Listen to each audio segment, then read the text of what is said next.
দিনক দিনে বৃদ্ধি পোৱা চাইবাৰ অপৰাধৰ বিৰুদ্ধে নগাঁও আৰক্ষীৰ বৃহৎ সফলতা। নগাঁও আৰক্ষী জিলাখনৰ জুৰিয়াৰ পৰা নগদ ধনসহ হাতেলোতে গ্ৰেপ্তাৰ চাইবাৰ অপৰাধৰ লগত জড়িত ইমদাদ পাৰভেজ নামৰ চাইবাৰ অপৰাধীজনক। নগাঁও আৰক্ষী নগদ ৫৫,০০০ টকাসহ গ্ৰেপ্তাৰ কৰা চাইবাৰ অপৰাধী পাৰভেজৰ ঘৰৰ পৰা পাছতো অভিযান চলাই জব্দ কৰে ৮,৩০,০০০ টকা লগতে বহু আপত্তিজনক নথিপত্ৰ। নগাঁৱৰ পৰা বিভূতি বৰাৰ প্ৰতিবেদন, বটদ্ৰৱা লাইভ।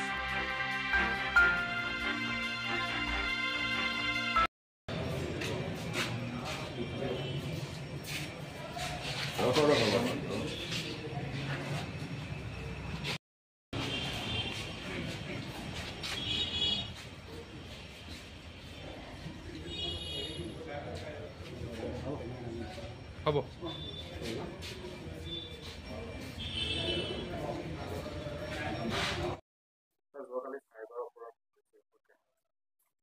হয়, কালি এটা আমাৰ চিক্ৰেট ইনফৰমেশ্যন আছিল যে এজন চাইবাৰ লগত জড়িত অপৰাধী তেখেতে যি চাইবাৰ ক্ৰাইমৰ যি প্ৰচিডছ, যি মানে টকা, সেই টকা ইয়াৰ এটা কেছ ডিপজিট মেচিনত তেওঁ ডিপজিট কৰিবলৈ আহি থকা বুলি এটা আমি গম পাইছিলোঁ।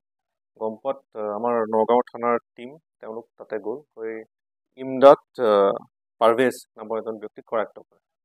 তেওঁৰ হাতে লোতে ধৰা পেলোৱাত তেওঁৰ হাতত 55,000 কেছ তাতে আমি পালোঁ। পোৱাৰ পিছত তেখেতক থানাত ইণ্টাৰগেশ্যন কৰা হয়। ইণ্টাৰগেশ্যনত গম পোৱা যায় যে তেওঁৰ ঘৰ হৈছে জুৰিয়া সোণাই বেৰা পাম, জুৰিয়া থানাৰ অন্তৰ্গত।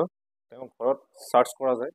চাৰ্চ কৰাৰ পিছত বিভিন্নজনক আপত্তিজনক বস্তু তাৰ পৰা ৰিকভাৰী কৰা হয়। এটা কেছ কাউণ্টিং মেচিন, বিভিন্ন তেওঁৰ ATM কাৰ্ডছ, তেখেতৰ নামত থকা বিভিন্ন মানে প্ৰায় মাল্টিপল পেন কাৰ্ড পোৱা গ'ল আৰু বিভিন্ন ধৰণৰ পাছবুক বিভিন্ন বেংকৰ তাৰ পৰা ৰিকভাৰী হয়। লগতে 8,30,000 কেছ তাৰ পৰা ৰিকভাৰ কৰা হয়। গতিকে তেখেতক পুনৰ আমি আদালতত তেওঁক তাতে হাজিৰ কৰাৰ পিছত আজি তেখেতৰ ৰিমাণ্ড অনা হৈছে। এইটোত এটা নেক্সাছ আছে, তেওঁলোকৰ টীম আছে, সেইমতে তেওঁলোকে কাম কৰে। বিভিন্ন ধৰণৰ চাইবাৰ ক্ৰাইমৰ যি প্ৰচিডছ হয়, যি টকা আহে, তেওঁলোকে বিভিন্ন একাউণ্টত, কৰ্পৰেট একাউণ্ট হওক বা বিভিন্ন একাউণ্টত তেওঁলোকে ভৰাৰ পিছত সেইটো ডিপজিটটো উলিয়াই মানে তাৰ পৰা কেছটো উইথড্ৰ কৰে। উইথড্ৰ কৰি তেওঁলোকৰ যিটো পাৰ্চেণ্টেজ আছে, যিটো টকা লয়, সেইটো ৰাখি বাকীখিনি যি নেক্সাছ আছে বাকী ষ্টেটৰ লগত, সেই ষ্টেটৰ তেওঁলোকলৈ সেই বস্তুটো ডিপজিট কৰিব যায়। তো এই ডিপজিট কৰিব যাওঁতেই কিছু টকা আমি কালি পালোঁ, কিছু টকা তেওঁলোকে অলৰেডি ডিপজিট কৰিছিল আৰু সেই আমি মানে ৰেড হেণ্ডেড তেনেকৈ পালোঁ। তো ইয়াৰ বাকীখিনি যি ইনভলভ তেওঁলোকৰ লগত আছে তেওঁলোককো চাৰ্চ কৰি থকা হৈছে। ইনভেষ্টিগেশ্যন কণ্টিনিউ হৈ আছে।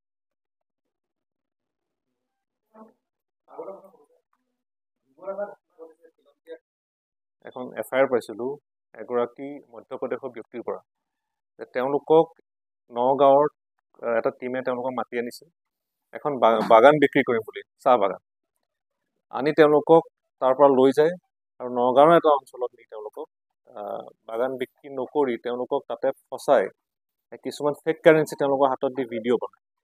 ভিডিঅ' বনোৱাৰ পিছত তেওঁলোকক ব্লেকমেইল কৰি তেওঁলোকৰ হাতত থকা 5 লাখ টকা লৈ যায়। এই ধৰণে আমি এটা ইনফৰমেশ্যন পাইছিলোঁ।